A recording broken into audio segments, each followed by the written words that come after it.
Not really. I would disagree. I don't think they got lucky. I think they did a lot of really good things and came in here and beat us last night. So, but I also looked at the line of questionings as it went. I think what he was referring to more was probably, you know, we did hit into some tough luck. There were some hard hit balls, and so that line of questioning continued to where Jazz can be colorful sometimes, and just in his head, because the confidence he has in himself and our group, like, hey, that they got lucky work, but I don't think that was the case. They obviously played really well. I think they played two really good games against us and earned themselves a victory last night.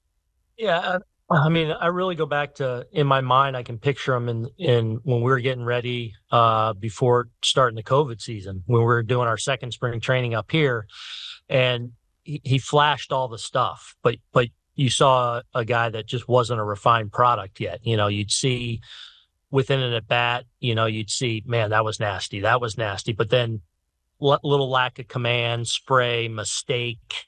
And that's just gradually, it's been a nice gradual progression for him of just getting a little bit better each and every year. It became an important figure in our bullpen in 2021.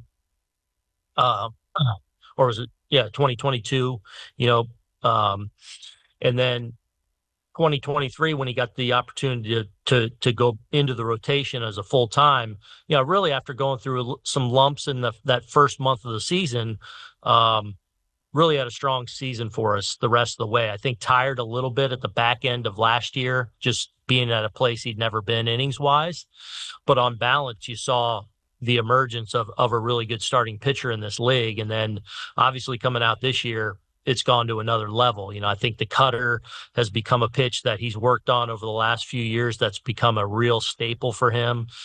It's helped him now become real effective against lefties as well. But he's got all the weapons, the sinker, the curveball, the cutter, the slider.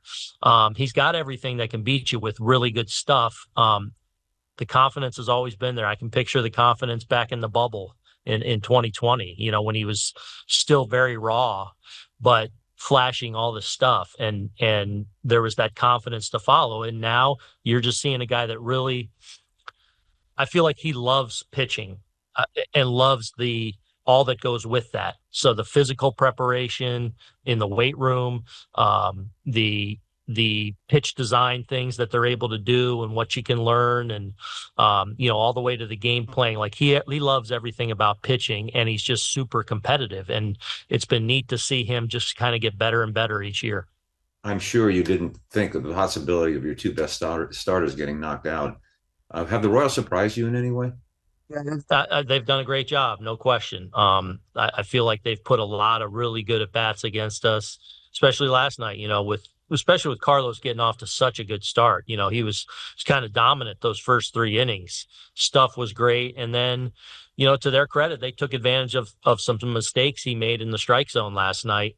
And did some really good things, especially with two strikes. They were able to do some good things and made that inning stand up against us. So, clearly they're tough, and they are, putting together some tough at bats against us.